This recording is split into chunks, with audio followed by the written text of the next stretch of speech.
kami hormati dan Bapak Ibu peserta pada kegiatan kita pada hari ini. Alhamdulillah wa syukurillah senantiasa kita panjatkan kehadirat Allah Subhanahu wa taala atas segala limpahan rahmat dan karunia-Nya, sehingga pada kesempatan ini alhamdulillah sudah di hari kedua kita masih diberikan kesehatan dan kesempatan untuk mengikuti kegiatan pada hari ini. Salawat dan salam senantiasa tercurahkan kepada junjungan kita Nabi besar Muhammad SAW beserta para sahabat dan keluarganya. Bapak Ibu, tidak terasa kita sudah berada di hari kedua dan sebentar siang kita sudah akan check out. Pada sesi materi pertama untuk di hari ini akan disampaikan oleh Bapak Sahrin dari tim BBMB. Mungkin tidak perlu saya perkenalkan karena bulan kemarin di Klaro kita juga berjumpa dengan Bapak, kecuali kalau ada yang tidak hadir yang kemarin, tapi kayaknya hadir semua. Mungkin teman-teman Bapak Ibu guru atau benar mungkin belum kenal, tetapi nanti ditanya saja kepala sekolahnya di samping. Jadi secara teoritis literasi dan numerasinya sudah bagus, jadi mungkin tidak terlalu susah lagi kalau apa-apa yang ingin kita sampaikan mungkin sudah bisa langsung dipahami dan bisa langsung dilaksanakan ketika kembali ke satuan pendidikan. Sesi pada hari ini kita berakhir di pukul 9:30 dan sekarang sudah hampir 8:30, kita sudah molor 25 menit. Pada Bapak kami persilakan.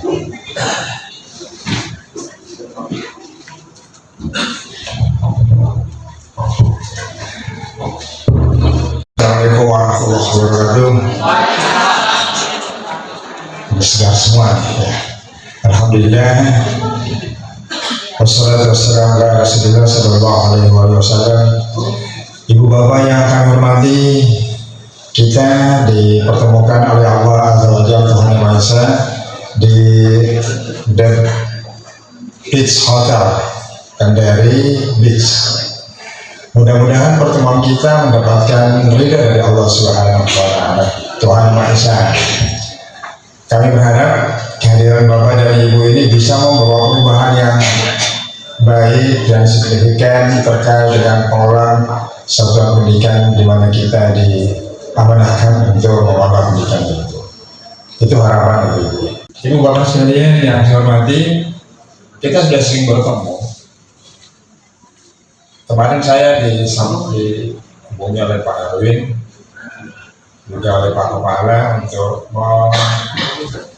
mengisi kegiatan ini. Oleh karenanya saya berharap tidak hanya informasi itu dari saya, tapi harapannya kita bisa berkolaborasi. Apa yang Bapak dan Ibu sudah lakukan bisa disampaikan kepada kami, dan kami juga menyampaikan apa yang Bapak dan Ibu kira-kira butuh. Saya Syahrin izin. Jangan ditambahin di belakangnya nanti cantik Bapak Ibu. Dari Syahrin. Sehari-hari di BPMP Sultra, dulu LPMP. Saya juga guru Bapak Ibu, dan sampai sekarang saya senang kalau dipanggil Pak Guru. Dan yang namanya guru itu harus digugu dan harus dihormati. Jangan pernah mengatakan itu mantan guru saya, tapi itu guru saya di SD, guru saya di SMP, guru saya di SMA, dan guru saya di luar negeri. Jangan pernah mengatakan itu mantan guru. Kalau mau masuk surga jadi guru yang baik, ya. Mulai dengan niat yang bagus. Innamal amalu binniyat, pahala itu bergantung kepada niatnya. Oleh karenanya harapkan kami Bapak Ibu datang ke sini benar-benar ingin apa? Ingin menambah wawasan, menambah pengalaman. Untuk apa? Untuk memperbaiki pengolahan satuan pendidikan yang kita pimpin. Itu Bapak sekalian. Ya. Nah, kita sepakat terlebih dahulu sebelum kita mulai Apa yang harus kita sepakati? Kita mulai Bapak Ibu. Yang pertama, ini kita harus sepakati bersama-sama ya Bapak Ibu. Yang pertama,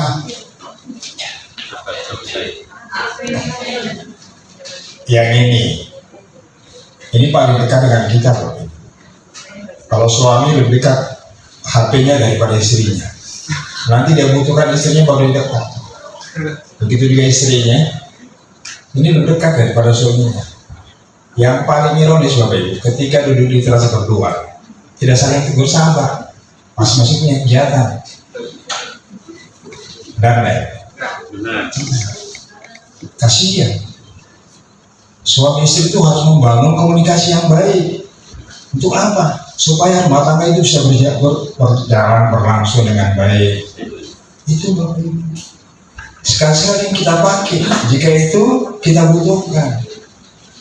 Nah, momentum di pagi hari ini saya mengingatkan diri saya dan kita semuanya, tolong HP-nya di-silentkan terlebih dahulu. Terkait dengan tanya jawab, kalau ada informasi dari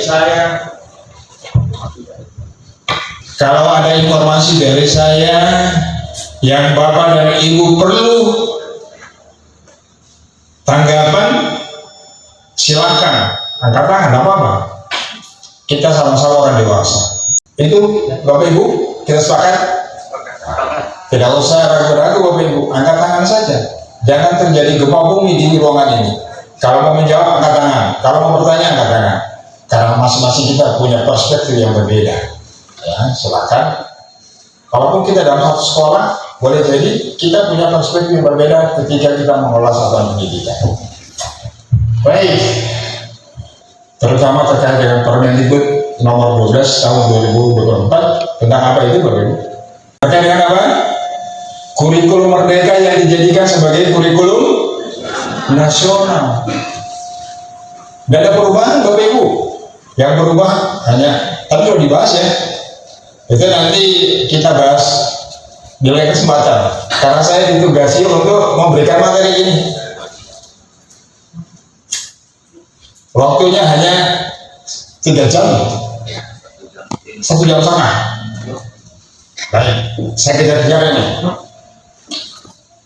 Saya berharap Bapak Ibu sekalian, terkait dengan hasil asesmen nasional Bapak Ibu, di mana di sana itu ada 3 ya, AKN, ya, kemudian survei karakter dan survei lingkungan kerja. 3 hal inilah yang menjadi ukuran kinerja di satuan pendidikan Bapak Ibu. Baik, saya mulai dengan materi ini Bapak Ibu. Ada beberapa sebenarnya. Ada 2 kalimat yang akan saya berikan kepada Bapak Ibu, tinggal pilih. Khusus untuk laki-laki. Istriku cantik tetapi gemuk. Saya balik kata-kata yang sama nih. Istriku gemuk tapi cantik. Mana yang dipilih? Yang pertama dia. Istriku gemuk, istriku cantik tapi gemuk. Ada yang pilih istriku gemuk tapi cantik. Dia sudah gempa bumi lagi nih. Ayo laki-lakinya. Ya. Istriku gemuk tapi cantik. Istriku cantik tapi gemuk. Istriku gemuk tapi cantik. Yang kedua, kalau bapaknya yang kedua ya. Istriku gemuk tapi cantik. Yang kedua ya. Penekanannya Gemuk cantik. Gemuk tapi cantik. Iya. Jangan cantik tapi gemuk. Baik. Ada lagi satu untuk ibu-ibu. Ini tergantung selera ya polanya ya. Untuk ibu-ibu, suamiku kuat tapi kurus. Suamiku kurus tapi kuat.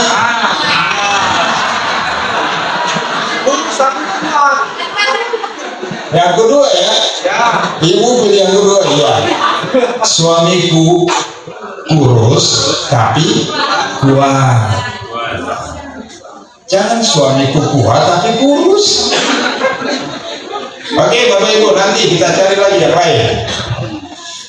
Literasi dan numerasi itu tugas siapa? Tugas guru, Pak. Ya guru itu banyak. Jangan sampai dalam skemata kita Bapak Ibu, literasi numerasi itu hanya tugas guru bahasa dan guru matematika. Jangan sampai ya. Terkait literasi dan numerasi, semua guru harus terlibat di sana Bapak Ibu. Jadi menjadi tugas guru, bukan hanya tugas guru bahasa dan tugas guru matematika, tetapi semua guru harus memahami literasi dan numerasi. Ini ada kaitannya dengan apa Bapak Ibu? Dengan asesmen nasional, AKM. Apa itu AKM kepanjangannya? Asesmen kompetensi minimum. Apa yang diujikan di sana terkait apa? Literasi dan numerasi. Kalau bentuk soalnya bagaimana Bapak Ibu? Soalnya memakai ada stimulus. Contohnya bagaimana Bapak Ibu? Kalau soal yang memakai stimulus, biasanya ada apa? Ada informasi. Informasinya dalam bentuk apa Bapak Ibu? Dalam bentuk teks, bisa ya, gambar, bagian, betul ya? Betul. Oleh karenanya, guru harus membiasakan membuat asesmen itu dengan menggunakan soal-soal yang memakai stimulus. Supaya apa Bapak Ibu? Supaya anak terbiasa.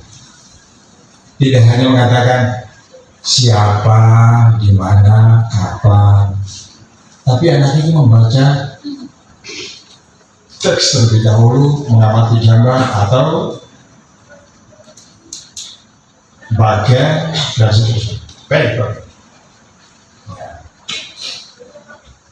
Jadi literasi dan numerasi itu bukan hanya tugas guru bahasa dan matematika, tapi tugas semua guru. Nah, Bapak Ibu sekalian, terkait dengan kompetensi literasi, ada 3 komponen Bapak Ibu. Ada 3 komponen yang harus kita pahami. Saya kemarin berpikir ini bisa kita lanjutkan dengan merancang soal-soal yang setara AKM ini. Kayak waktunya kasih Bapak. Ada 3 komponen literasi. Yang pertama konten, yang kedua proses kognitif, dan yang ketiga adalah konteks.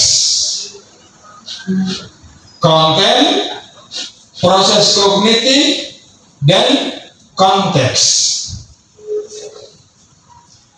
Kalau pada konten itu ada 2, nih Bapak Ibu.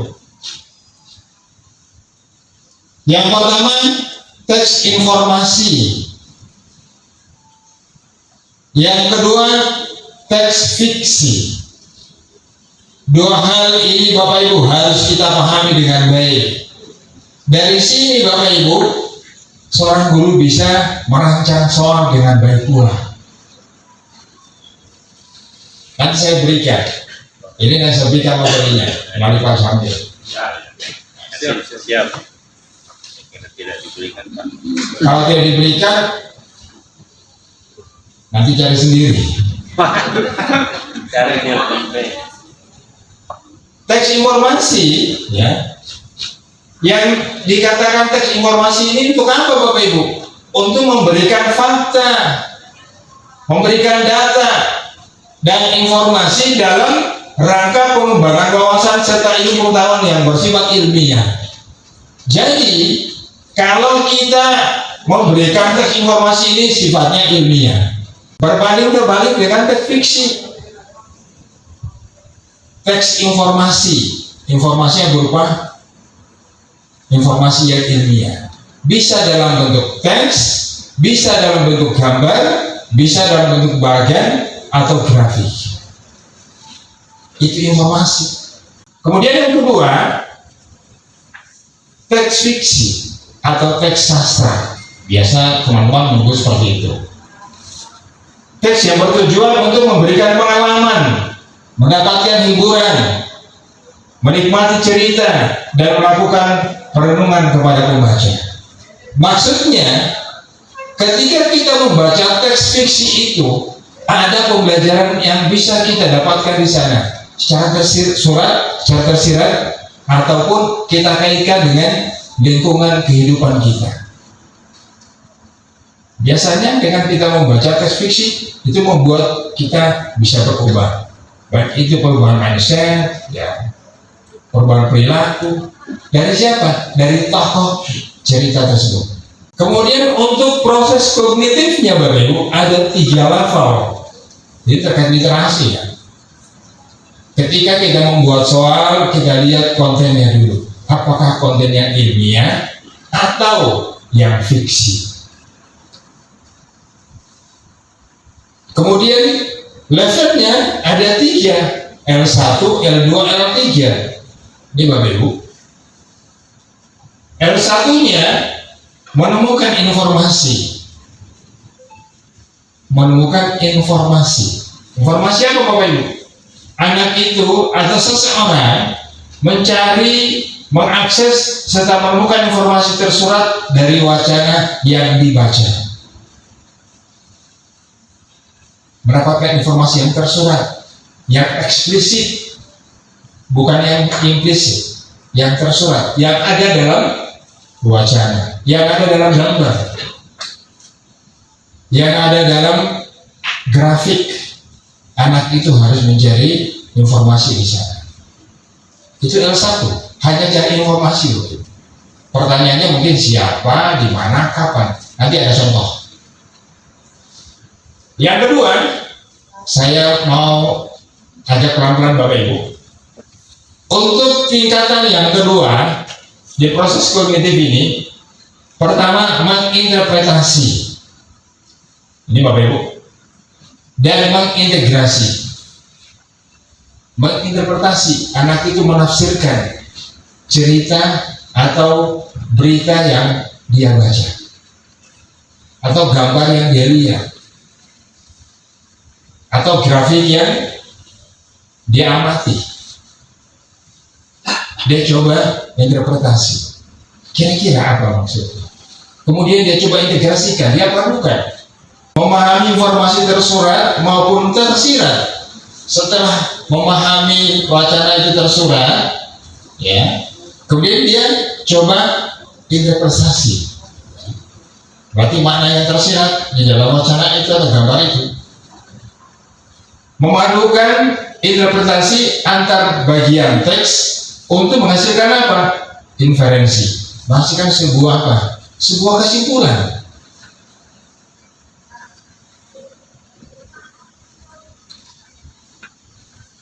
Kemudian level yang ketiga adalah mengevaluasi dan merefleksi. Mengevaluasi dan merefleksi. Perhatikan Bapak Ibu. Di sini Bapak Ibu, setelah dia melihat informasi tersurat, kemudian dia interpretasi mana yang tersirat, kemudian dia coba evaluasi, dia refleksi. Terkait dengan apa? Dengan informasi-informasi yang ada dalam teks itu. Jadi dia menilai kredibilitas, kesesuaian maupun keterpercayaan teks tersebut. Kemudian mengaitkan isi teks itu dengan kehidupannya sehari-hari. Ini sudah tingkat tinggi Bapak Ibu, level 3. Jadi sudah harus menggunakan analisis. Dia harus menganalisis Bapak Ibu. Kalau pemahaman kita yang lalu ini sudah masuk soal-soal apa? Soal-soal yang hoax.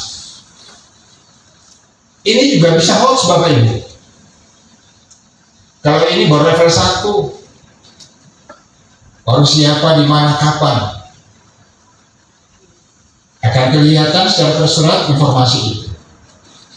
Jadi kalau ada anak yang tidak mampu mencari informasi yang tersulut dalam sebuah wacana, berarti ada masalah nanti. Guru harus mengambil inisiatif, harus ada intervensi.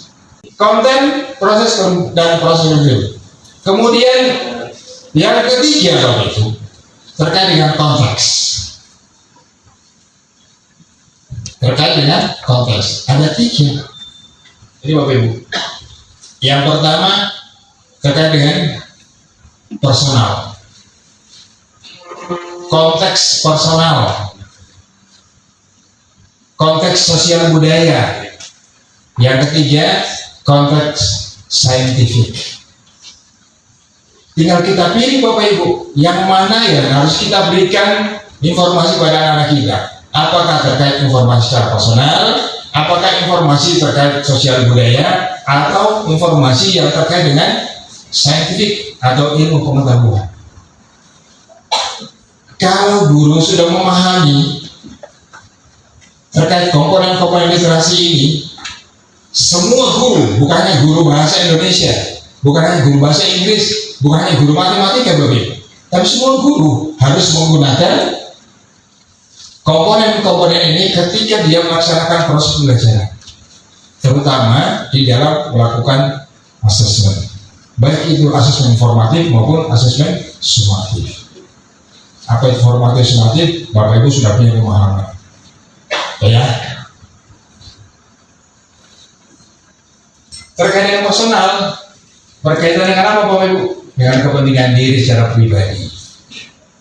Misalnya bermain layang-layang, informasi bermain layang-layang, itu atau dia pergi mancing, itu kepentingan pribadi. Ya.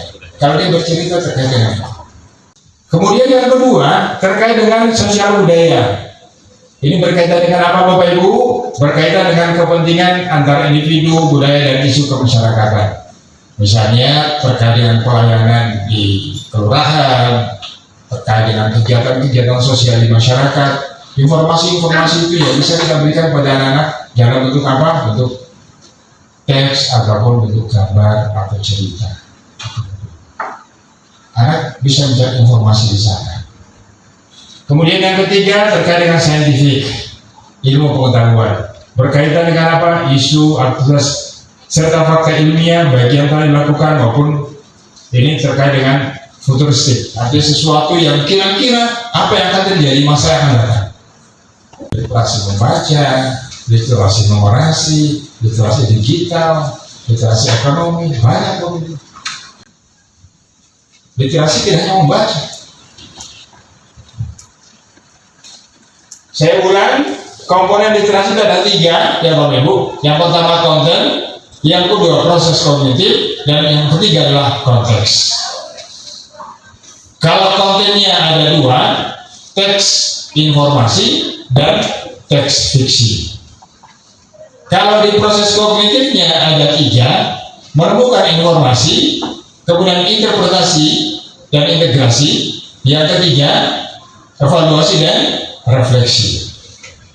Untuk konteksnya ada 3 juga. Yang pertama personal, yang kedua sosial budaya, yang ketiga saintifik. 3 komponen inilah yang harus dikelola oleh guru ketika dia melaksanakan pembelajaran. Ini ada kaitannya dengan apa Bapak Ibu? Dengan asesmen nasional.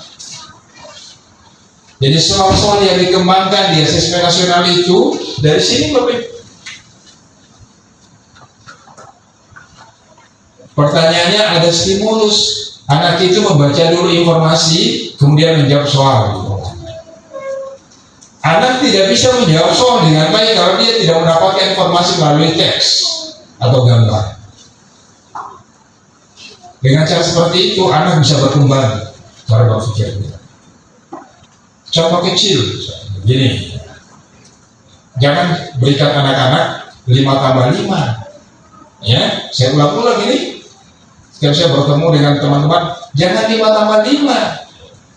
Kalau 5+5 pasti hanya 1 jawabannya, betul dong? Pasti 10, dan mungkin yang lain. Tapi kalau saya buat begini misalnya, berapa tambah berapa sama dengan 10? Ada Ada nggak proses berpikir? Ada. Jadi perlahan Bapak Ibu, jawabannya lebih dari satu. Ketika anak menjawab sebuah pertanyaan, menurut kita itu keliru, jangan langsung mengatakan itu keliru. Terima kasih nak, kamu sudah menjawab. Diberikan penghargaan. Oh itu salah, ya tidak seperti itu. Dasar kamu bodoh.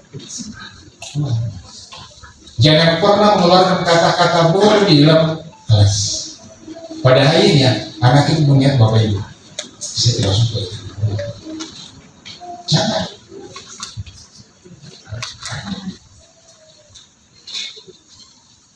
Kita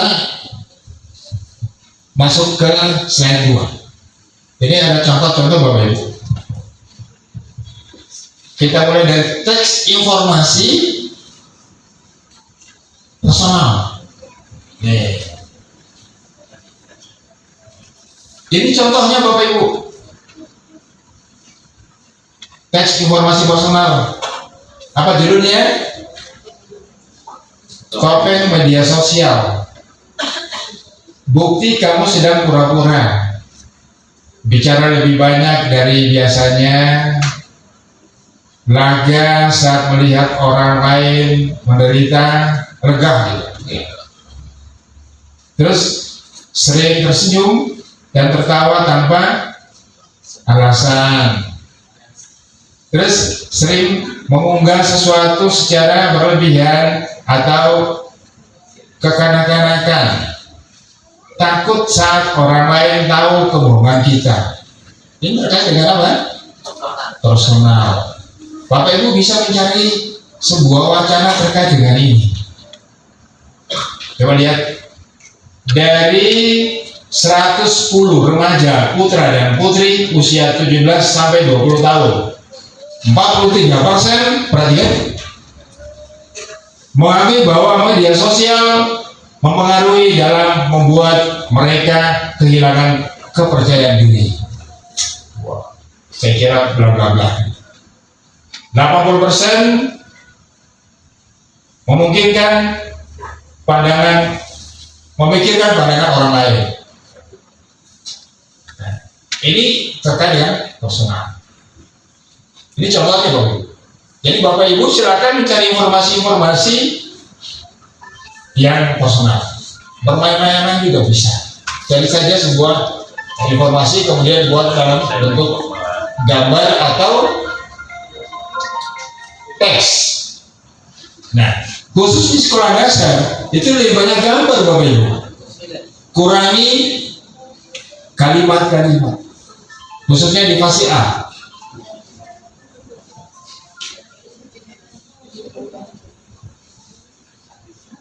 Ini teks personal Bapak Ibu. Informasi teks personal. Ini ilmiah nggak ya? Ilmiah ya? Ilmiah loh? Ilmiah. Kan tadi kalau teks informasi itu ilmiah. Kalau teks fiksi tidak ilmiah, tapi bisa membawa perubahan kehidupan kita juga, betul? Ya dari tokohnya. Tokoh bukan tokoh. Tokoh bukan tokoh. Kalau tokoh ya tokoh sepatu. Kemudian teks informasi sosial budaya. Misalnya terkait apa? Tari dulu,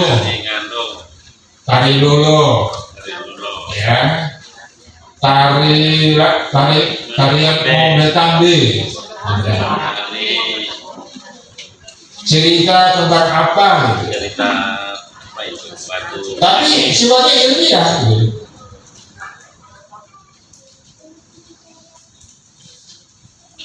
Pelayanan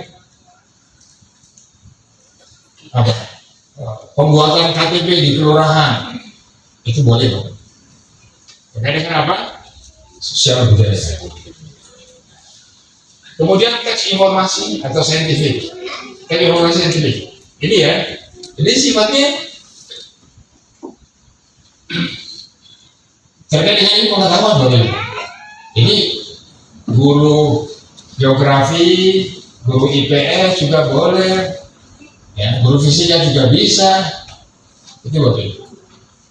Jadi kalau dia guru fisika, berarti dia melihat mata pelajaran fisika, kaitkan dengan kehidupan sehari-hari. Anak itu bisa berkembang cara berpikirnya. Ketika anak mengikuti pembelajaran, dia senang Bapak Ibu. Karena apa? Untuk pengembangan life skill. Sama juga kita membuat soal, kita melakukan asesmen, harus ada manfaatnya, bukan hanya sekedar untuk mendapatkan nilai atau angka-angka masuk ke dalam rapor, bukan saja itu. Itu urusan bakat. Tanpa melakukan asesmen pun kita bisa berikan nilai sampai nilai 100. Tapi apa arti sebuah nilai? Sebuah angka-angka dalam rapor kalau tidak bermanfaat buat keterampilan hidupnya. Nih, teks informasi dalam bentuk saintifik Bapak Ibu. Kalau konteksnya konteks saintifik, sesar aktif dan zona subdiksi di Indonesia. Ini informasi Bapak Ibu. Dari sini kita bisa membuatkan soal. Soalnya itu bisa pilihan ganda kompleks, bisa menjorokkan, bisa benar salah, kemudian uraian. Ada 5 bentuk soal yang bisa kita berikan dalam melaksanakan asesmen. Kalau pilihan ganda, hanya satu yang benar dari option jawaban yang disiapkan. Kalau pilihan ganda kompleks, yang benar itu bisa lebih dari satu. Itu contoh-contoh banyak Bapak Ibu. Silakan buka di platform Mereka Mengajar PNM. Ini informasi konteks apa Bapak? Konteks apa ini? Saintifik. Kan ada teks informasi konteks personal, ada teks informasi konteks sosial budaya, ada teks informasi konteks saintifik. Ciri-cirinya tadi sudah ada. Itu Bapak Ibu. Kalau mau tanya silakan. Ini misal Bapak Ibu. Ini contoh, ini misalnya contoh. Ini contohnya, ini misalnya. Teks visi personal. Perhatikan. Tadi ada teks informasi, kemudian ada teks fiksi personal. Konteksnya personal. Perhatikan. Jakarta 16 Mei 2020. Bahar, apa kabar? Bahar, apa kabar? Perasaanku tak karuan ketika menuliskan tanggal di ujung atas kertas. Hari ini tepat sebulan tidak berpisah, dan aku baru sempat menulis surat sebulan. Bahar, sebulan. Ya. Ini masih ada nggak yang surat menyurat seperti ini? Dan lagi, ini masih bisa kita lakukan nggak? Masih bisa nggak? Masih bisa? Masih bisa? Ya benar. Masih bisa? Masih bisa. Yang bisa nih. Masih bisa. Konteksnya bagaimana Bapak Ibu? Mungkin Bapak Ibu bisa menggunakan apa? Menggunakan email, ya. Bisa menggunakan WA, bisa pesan singkat, iya kan? Ya. Pengganti kertas Bapak Ibu. Ketika Bapak Ibu membuat sebuah asesmen secara personal, Bapak Ibu bisa begini. Nanti tinggal buatkan pertanyaannya. Kalau level 1, siapa yang menulis surat? Di mana asal surat itu? Gampang, kan gampang. Coba itu level 1 Bapak Ibu. Kemudian kalau kita mencoba merefleksi, kaitkan dengan kehidupan sehari-hari, bisa Bapak Ibu. Ini sudah level 3. Ini contoh visi personal. Ini bisa dilakukan di zaman sekarang ya Bapak Ibu. Menggunakan apa? Surat. Apa itu surat? Surat elektronik. bisa pakai WA, bisa SMS. Kemudian teks fiksi sosial budaya, judulnya Sampur Merah Dian. Wah, Sampur Merah Dian. Ini kelihatannya ilmiah, tapi ini sebuah cerita Bapak Ibu. Tapi dicoba kontekstualkan. Hari Tuhan tiba, dia masukkan sampur merahnya ke dalam tas. Ia berangkat bersama Marni dan Kinanti ke pantai Marina, tempat festival gandrung show diadakan. Bla bla bla dan seterusnya. Ini contoh Bapak Ibu. Jadi bercerita terkait apa? Tari gandrung yang riang gembira. Sampur merah kira-kira apa ini? Terkait dengan apa? Selempang atau topi? Selendang ya? Selendang. Nanti ini contohnya Bapak. Kasih pinjam-pinjam dulu di sampah aja. Kemudian teks fiksi konteks saintifik. Ingat tadi konteksnya ada berapa? 3. Pertama apa? Personal. Berarti di sini suka gempa bumi. Terkait dengan fiksi saintifik Bapak Ibu, duta keselamatan. Nah ini Bapak Ibu ceritanya. Ini teksnya. Teks fiksinya Bapak Ibu. Suatu ketika sebuah lembaga pemerintah untuk penanggulangan bencana mengundang pelajar kelas 7 dari seluruh daerah di Indonesia. Undangan tersebut merupakan salah satu upaya pemerintah untuk menanggulangi bencana alam terutama gempa bumi, erupsi gunung api, dan tsunami termasuk banjir. Setiap daerah diwakili oleh 3 pelajar sekolah menengah terpilih. Pelajar-pelajar tersebut kelak akan menjadi duta keselamatan di sekolah masing-masing karena mereka akan mendapatkan pengetahuan tentang kebencanaan selama 2 pekan. Winnie terpilih sebagai salah satu pelajar dari Kabupaten Bima. Ada yang dari Bima Marwah di sini? Ada dari Bima Marwah? Ada. Saya baru tahu dulu ya. Saya pikir Bima Marwah. Ternyata di sana itu banyak orang Bima. Marwah itu ramai.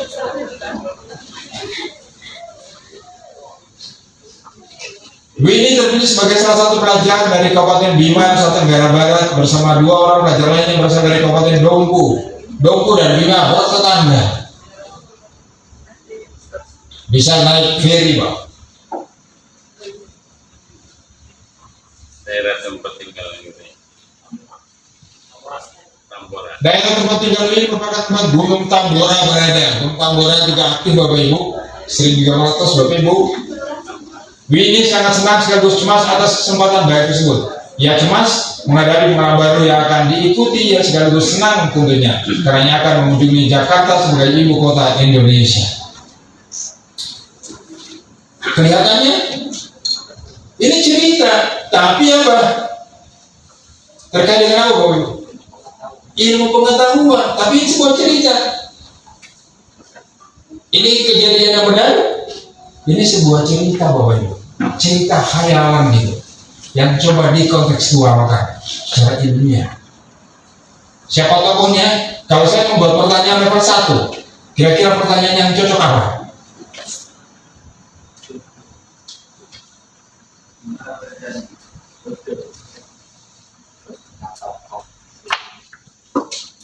Siapa tokoh dalam cerita itu? Anda bisa dapat? Jawabannya siapa?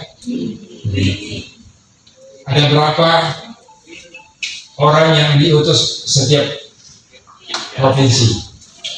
Kan itu terserah ya. Terserah. Kalau pertanyaan terserah. Kalau menurut saudara, menurut Anda, apa yang dikhawatirkan oleh Winnie ketika dia berangkat ke Jakarta? Dia coba interpretasi begini dan seterusnya. Saya cepat-cepat nih. Jadi kita bisa buatkan soalnya sebenarnya Bapak Ibu. Sekarang saya mulai dari sini Bapak Ibu.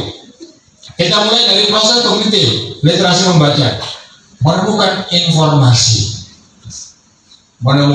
informasi L1, level 1. Nih, Kalau level 1 itu Bapak Ibu C1, C2. Kalau level 3-nya C3, karena ada lots, mods, dan hots. Yang low itu C1, C2 hanya menemukan informasi secara tersuratan di bawah. Siapa, kapan, menemukan informasi merupakan hal yang dibutuhkan dalam kehidupan sehari-hari. Perhatikan ini. Sampai jam 10 ya. Pada proses ini, kompetensi yang diharapkan dapat dicapai peserta didik adalah menemukan, mengidentifikasi, dan mendeskripsikan suatu gagasan atau informasi eksplisit dalam teks, tersurat dalam teks. Dia bisa menemukan, bisa mengidentifikasi, ya, bisa mendeskripsikan, menggambarkan. Kata kerja ini bisa digunakan untuk membuat soalnya ketika dia setelah membaca teksnya.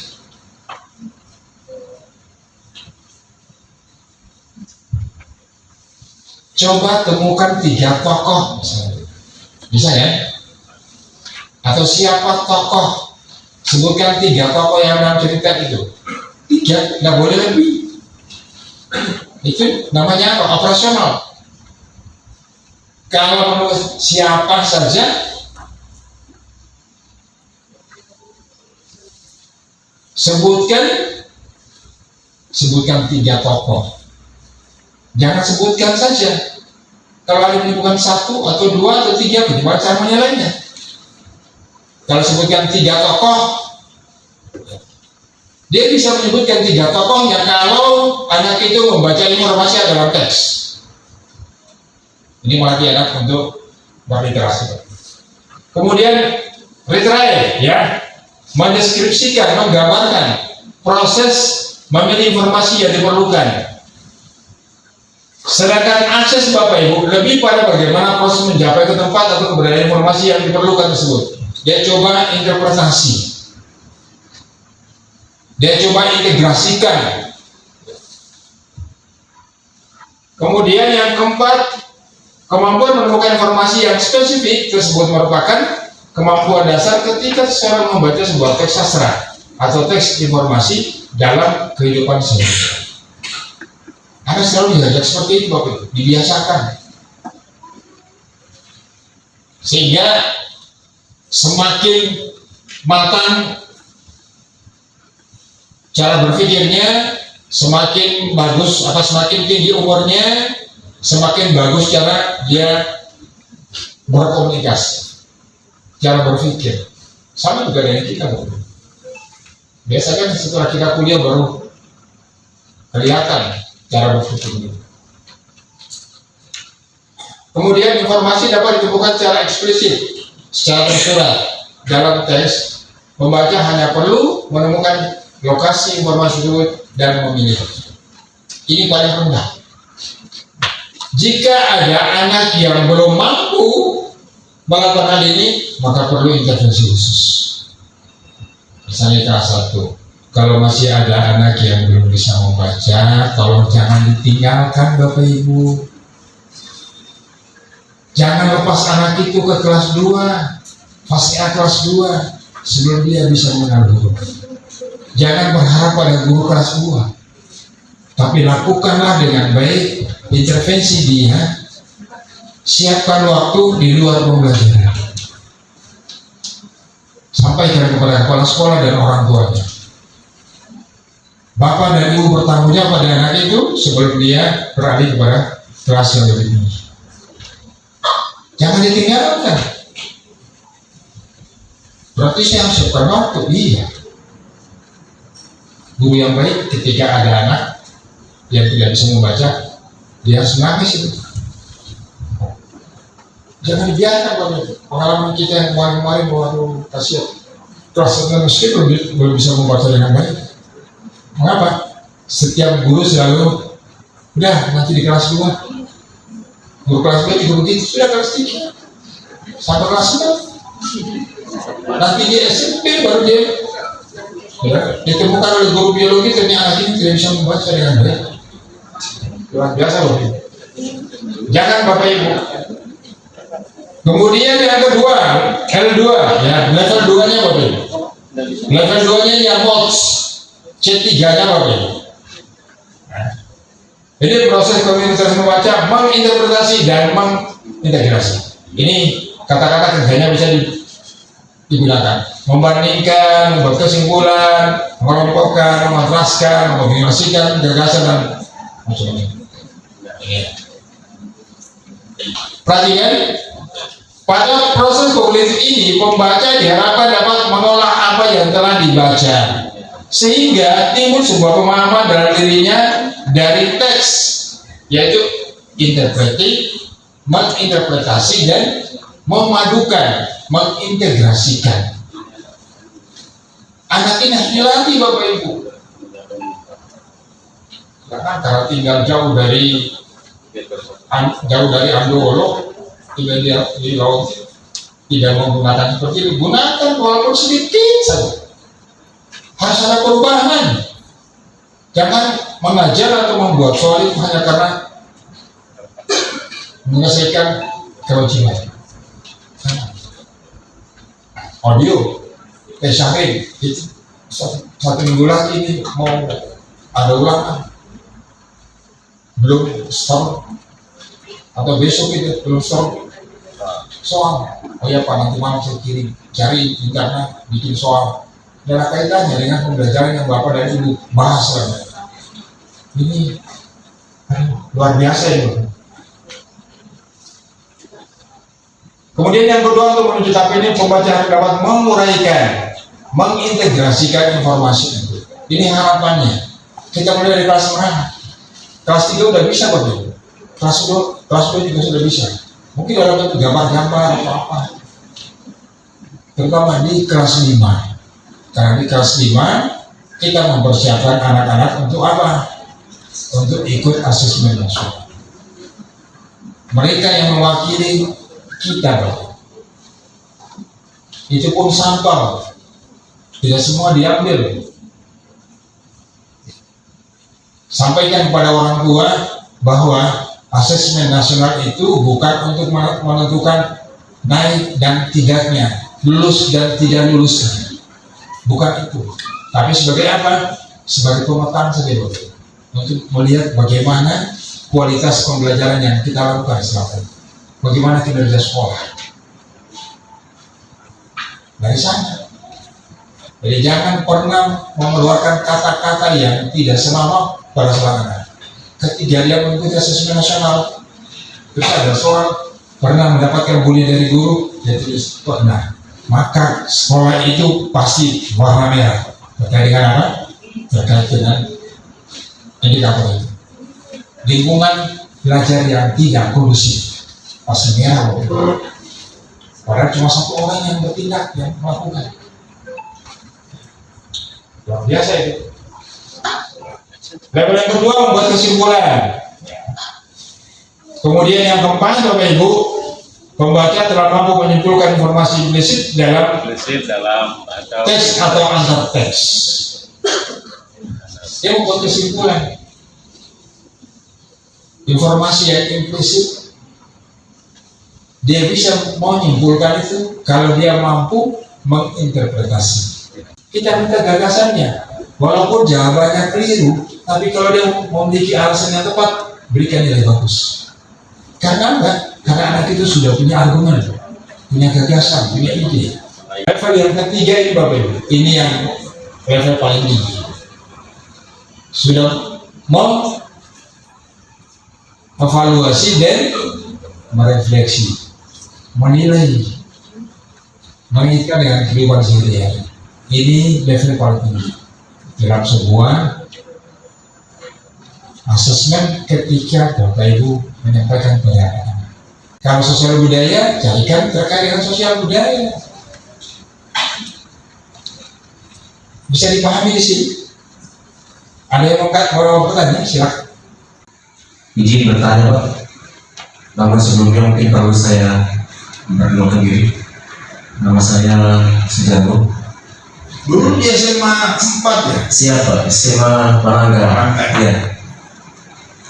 Sekarang kepala SMP. SD SMP Santap 20 Korea Selatan. Wah, ini luar biasa. Luar biasa. Kita berikan aplaus kepada kita semua. Baik, terima kasih Pak. Terkait dengan kegiatan literasi, saya mungkin tidak membahas secara umum, namun barangkali saya hanya membahas seputar literasi di sekolah kami di SD Santap 20 Korea Selatan. Karena kalau kami mungkin membahas secara umum, kondisinya mungkin berbeda antara satu sekolah dengan sekolah yang lain. Oleh karena itu saya tidak bisa menggambarkan kondisi seluruhnya. Terkait dengan kegiatan literasi di sekolah saya, Pak, itu mungkin ada beberapa kejadian kasus barangkali. Nah, dari kasus tersebut mungkin saya bisa menyimpulkan bahwa untuk siswa SD kelas 1 dan kelas 2 itu kemampuan literasinya hanya sebatas bisa mengucapkan huruf demi huruf atau kata demi kata seperti itu.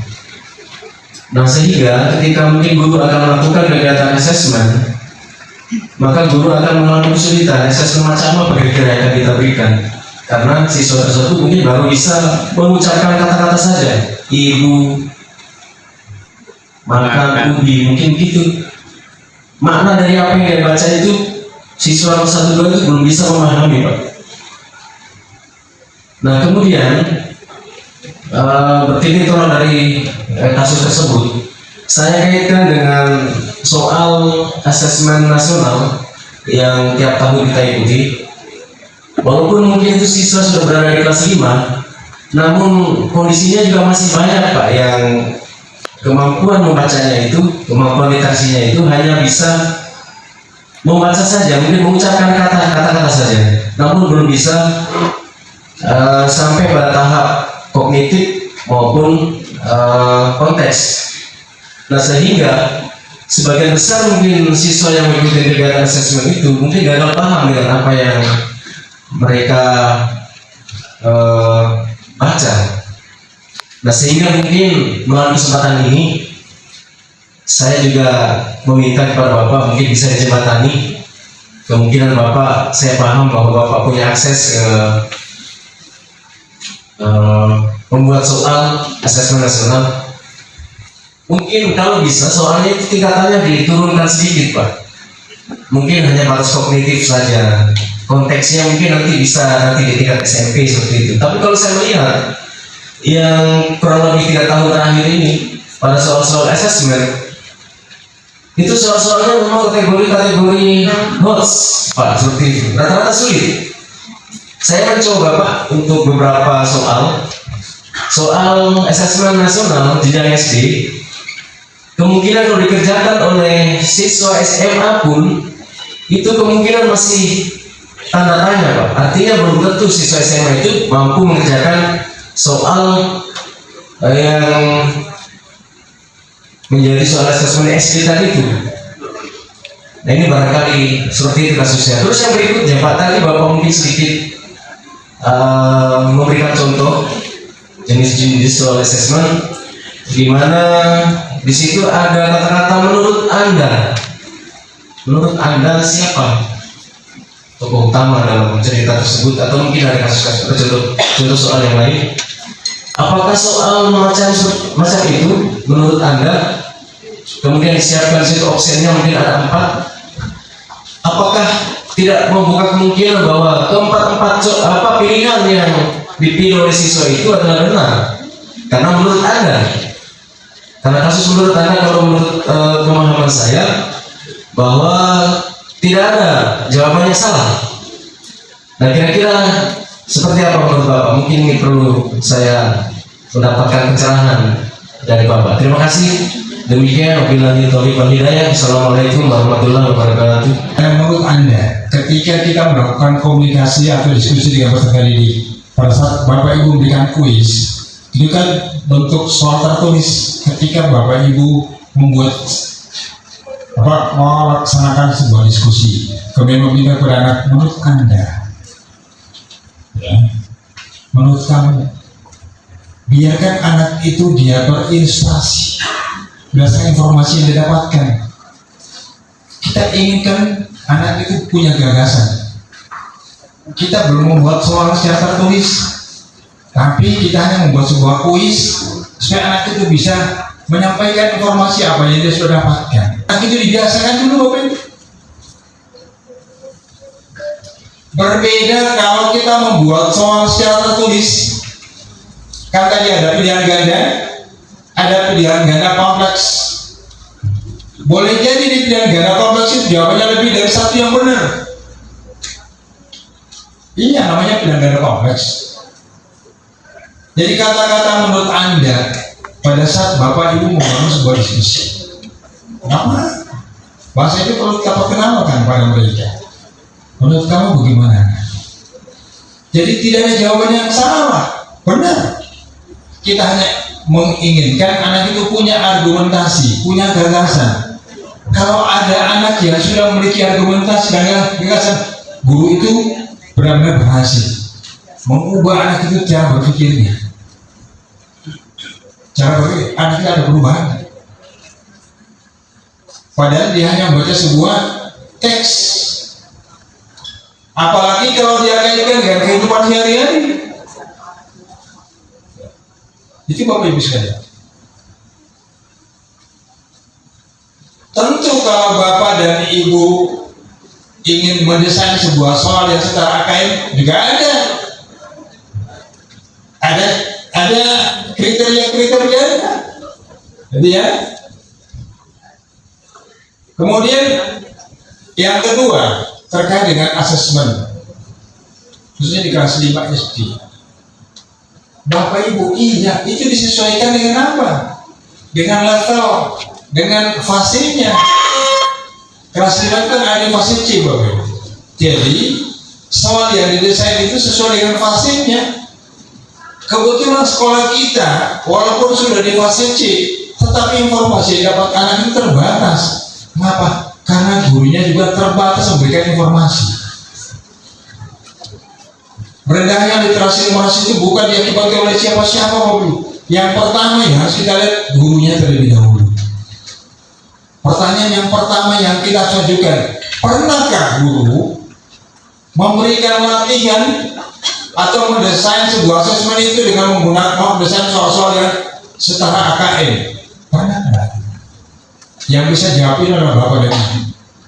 Hanya Allah yang tahu dan diri Bapak Ibu sekalian. Ini Bapak Ibu prosesnya gitu. Ya. Sebelum kita bawa ke pembelajaran, kita usahakan itu bisa terbiasa, bisa menjadi budaya nanti selalu dia membaca. Sehingga pembelajaran yang kita berikan itu benar-benar bermanfaat.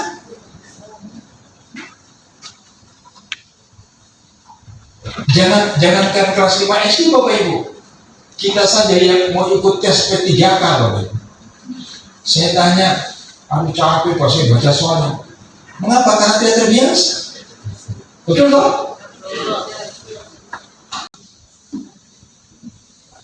Nih. Jadi sejak kurikulum 2013 begini skemanya, Bapak Ibu.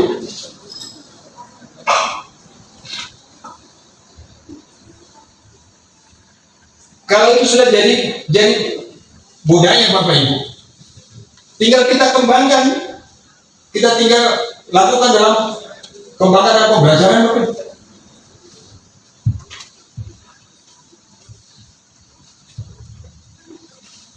Proses ini yang kita ikuti, ya.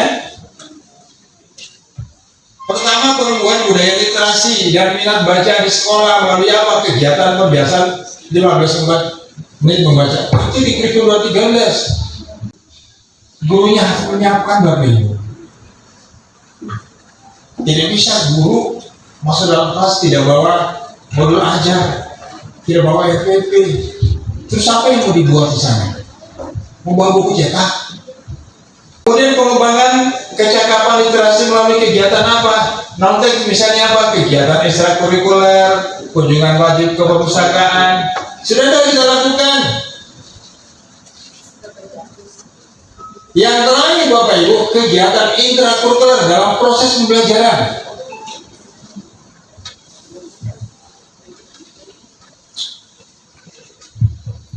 Jadi khusus anak-anak kita di kelas 5 kita persiapkan sejak dia di fase A itu, anak-anak sudah dijejari dengan apa? Dengan melihat gambar, dia coba tafsirkan, ini gambar apa nak? Jangan gurunya dulu lebih, mungkin hanya satu kata di bawahnya. Oh, ini namanya kodok. Ternyata kodok itu tidak punya kaki. Apa bedanya dengan katak? Kami bisa membandingkan nanti ya. Itu ada proses. Nah, saya tidak mau menjustifikasi pada teman-teman. Apakah proses ini sudah dia lakukan? Walau ada bisa. 4 kompetensi guru yang menjadi perhatian bagi seorang guru yang profesional penting sekali. Mulai dari kompetensi pedagogik, seperti apa itu? Sudah dibaca enggak? Sudah didiskusikan enggak?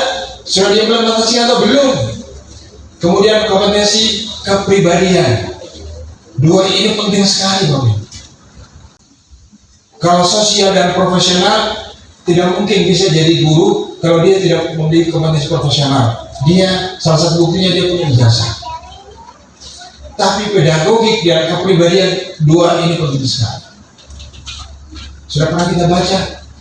Mungkin tidak pernah kita baca, hanya pernah kita dengar. Jadi harapannya, Bapak Ibu, mari kita mulai dari hal yang kecil saja. Terutama ketika Bapak Ibu melaksanakan asesmen. Asesmen penting, Bapak Ibu. Proses pembelajaran yang Bapak Ibu sudah lakukan, kalau asesmennya juga tidak masih seperti yang dulu, Pak. Banyak contoh, Bapak. Silakan adaptasi saja. Adaptasi dari sekolah lain. Kemudian nanti Bapak Ibu diskusikan di kombel Bapak Ibu, kombel internal. Di bawah kepemimpinan kepala sekolah. Jadi sekali lagi, pertanyaan menurut Anda penting kita berikan kepada anak ketika dalam proses pembelajaran waktu di dalam diskusi. Boleh. Tapi ketika merancang sebuah soal yang harus benar-benar operasional, menggunakan kata kerja operasional supaya mudah kita nilai, kita berikan nilai. Kalau ada 4 yang memang kita harapkan untuk dia bisa sebutkan 4. Kalau hanya 3, kalau 4 100, kalau 3 75, kalau hanya 2 50, kalau hanya 1 25, kalau tidak bisa menjawab 0. Operasional? Operasional? Iya. Tapi dalam bentuk kuis kita punya penelitian tersendiri. Bapak Ibu sudah punya apa? Sudah punya dana yang diberikan oleh pemerintah. Ada dana bos kinerja, ada dana bos reguler. Masing-masing sudah punya cara penggunaannya. Bapak Ibu tinggal lakukan dengan baik. Supaya Bapak bisa bertanggung jawabkan kullukum ra'i wa kullukum mas'ulun an ra'iyati. Setiap kalian adalah pemimpin dan setiap pemimpin akan diminta pertanggung jawabannya, termasuk guru. Jazakum khairan, barakallahu fikum. Semoga ada manfaatnya. Jika ada hal yang tidak berkenan dari saya, mohon dimaafkan. Yang baik itu datangnya dari Allah Azza wa Jalla, Tuhan yang Esa. Yang tidak baik itu datang dari pribadi saya, Syahid. Syukran, kita tutup dengan doa kafatul majlis. Subhanakallah wa bihamdika, asyhadu an la ilaha illa anta, astaghfiruka wa atubu ilaik. Assalamualaikum warahmatullahi wabarakatuh. Waalaikumsalam warahmatullahi wabarakatuh. Kita kasih aplaus yang mulia.